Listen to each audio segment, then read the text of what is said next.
Está cada vez mais difícil classificar que tipo de regime político Nicolás Maduro usa para administrar a Venezuela. Ditadura? Totalitarismo?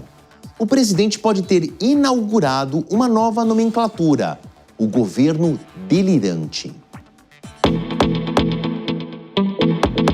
Um decreto emitido pelo chefe de Estado antecipa o Natal para o dia 1º de outubro. É isso mesmo que você ouviu. A Venezuela será o único país do mundo onde a tradição cristã vai desrespeitar uma das datas que marca a religião. Não houve endosso de nenhuma igreja. Tampouco o Vaticano sinalizou que irá realizar uma edição extraordinária da Missa do Galo para satisfazer o roupante de Nicolás Maduro. O surrealismo da notícia começa no anúncio da antecipação natalina.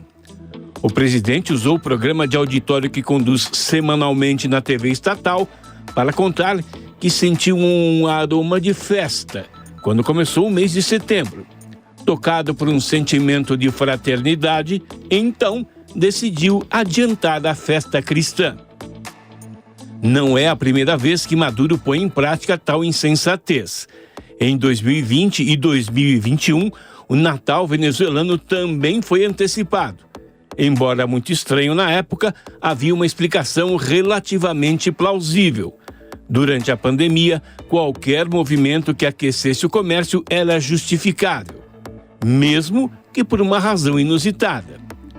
Desta vez, a troca de presentes não é o alvo da ação, e sim o capital político de um presidente desacreditado dentro e fora do país no qual ele tenta se manter no cargo.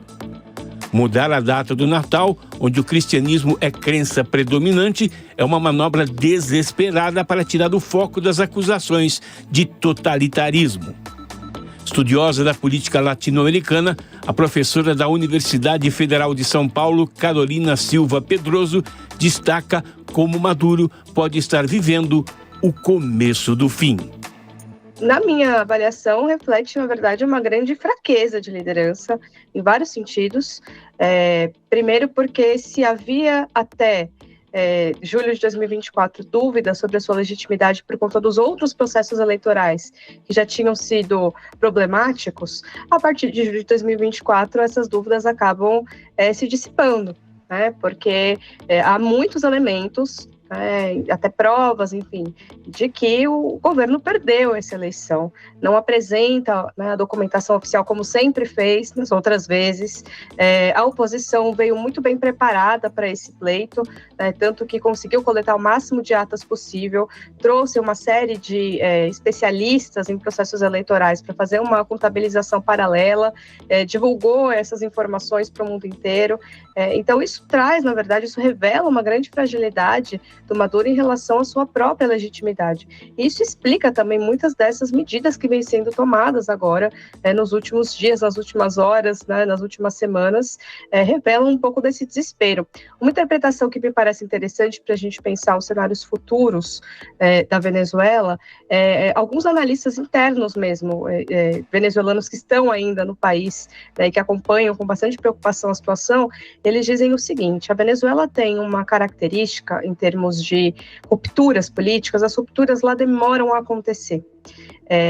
Então, para fazer um breve resgate histórico, né, o último grande momento político antes do chavismo, o chavismo completou 25 anos agora, em 2024, era chamado de puntoferrismo, foi um revezamento bipartidário que durou 40 anos na Venezuela, e o Chávez vai romper com isso. Mas o divórcio, digamos assim, da população com esse sistema, ou seja, a população percebe que esse sistema já não está mais respondendo às suas demandas, eles viviam uma crise com outra intensidade, mas de características semelhantes à de agora, ou seja, faltava alimento, hiperinflação, desemprego, enfim. Aconteceu em 89, num episódio chamado Caracaço. Mas o Chávez só foi eleito, só assumiu em 99, demorou 10 anos para que a sociedade venezuelana conseguisse construir uma alternativa ao que estava colocado. Então, muitos analistas estão dizendo que essa eleição de julho de 2024 foi o Caracaço do Maduro. Maduro tem alguma base na sociedade? Tem, mas ela já não é mais majoritária. A perda de apoio de aliados de peso, a exemplo de Brasil e Colômbia, levou a uma postura ainda mais agressiva do regime. A perseguição descarada a quem possa vir ameaçar o chavismo. O candidato que alega ter derrotado Maduro nas urnas teve prisão decretada. O mandado se baseia nas acusações de fraude feitas por Edmundo Gonzalez e no fato dele não ter comparecido a 3 intimações para depor. Gonzalez entra para uma lista de quem teve a liberdade cerceada por desafiar a hegemonia do Partido Socialista.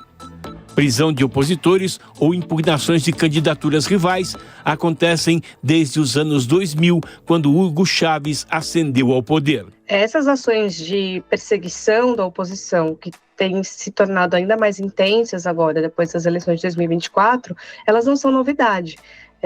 Na verdade, o Nicolás Maduro tem utilizado uma série de outros expedientes que já foram usados nesses 25 anos, mas todos de uma vez só, né? Então agora chama ainda mais atenção do que nos momentos em que já tinham acontecido, né, anteriormente. Eu diria que não é só a oposição tradicional, essa oposição organizada na plataforma unitária democrática que nós temos hoje, né, como grandes representantes, o próprio Edmundo Gonzalez, mas eu diria mais ainda a própria Maria Corina Machado, que é a figura que de fato consegue catalisar as diferentes forças políticas em torno, né, da sua liderança. Essas figuras sabem que vão ter todos os seus direitos políticos limitados. A Maria Corina já estava com esse direito de candidatura impugnado há alguns anos. O Edmundo Gonzalez provavelmente não vai conseguir fugir, né, dessa condenação, a não ser que consiga, como outras lideranças conseguiram, o próprio Juan Guaidó, o mesmo Antônio Ledesma, que foi prefeito de Caracas, conseguiram sair do país e hoje fazem parte, né, dessa oposição que faz uma pressão de fora para dentro, né, que, enfim, se organiza de fora do país para ter algum tipo de incidência interna. E há também um outro elemento que eu acho que é importante de resgatar, que o governo de Nicolás Maduro, ele adotou uma postura não só de buscar, enfim, criar obstáculos para essa oposição tradicional, mas para a própria dissidência dentro do chavismo. Nomes extremamente importantes, né? Um dos ministros mais longevos do período do Chávez, que foi o Rafael Ramírez, que esteve à frente, né, de todo o setor petroleiro, hoje é persona não grata dentro do governo, é visto como um traidor. Mas eu estou dando um exemplo de muitos outros. E assim, são perseguições que se dão pela questão política, por discordâncias na condução, mas são perseguições que também podem acontecer, por exemplo, por denúncias, né, de pessoas que estavam ali muito envolvidas com o processo da Revolução Bolivariana e que viram irregularidades, foram reportar as irregularidades e elas que se tornaram alvo de prisão, de tortura, enfim. Então é desse tipo de situação que a Venezuela tem, enfim, se pautado nos últimos anos e que, sem dúvidas agora, com essa muito provável derrota nas urnas que o Maduro sofreu, esse tipo de ação vai se tornar ainda mais sistemático, mais organizado. Os Estados Unidos emitiram um alerta sugerindo que americanos não visitem a Venezuela, a não ser em caso de extrema urgência. Um militar da Marinha foi preso no país latino. O episódio está sendo tratado sigilosamente por questões de segurança. A Secretaria de Estado lembrou de situação em que turistas tiveram problemas com a polícia venezuelana e Caracas dificultou as soluções diplomáticas. O alerta de Washington coincide com uma apreensão de uma aeronave usada para o transporte de Nicolás Maduro. O procurador-geral dos Estados Unidos alegou que o avião foi adquirido ilegalmente por 13 milhões de dólares por uma empresa de fachada. A justiça americana citou violação de sanções para justificar a medida. Quanto ao Brasil, o Itamaraty emitiu uma nota falando em grande preocupação com a situação política da Venezuela. Na linguagem comum, parece uma mensagem pouco comprometedora, mas no idioma da diplomacia significa um distanciamento político significativo. A minha avaliação é que essa situação da Venezuela ela é tão desafiadora para a diplomacia brasileira como um todo, isso independente de qual governo estivesse no poder, já seria uma situação difícil, né? Ela é tão desafiadora que ela tem obrigado a diplomacia brasileira a buscar repertórios que talvez ela não utilizaria em uma situação normal, né? Por exemplo, trazer à tona a possibilidade de uma realização de outra eleição, né, depois dessa que aconteceu. Isso é algo completamente fora da tradição diplomática brasileira, de sugerir esse tipo de situação, né, para um país que acabou de passar por um pleito, que já foi um pleito difícil de ser realizado. Mas é que é uma situação tão fora, né, do repertório que eles precisam buscar exatamente essas soluções todas.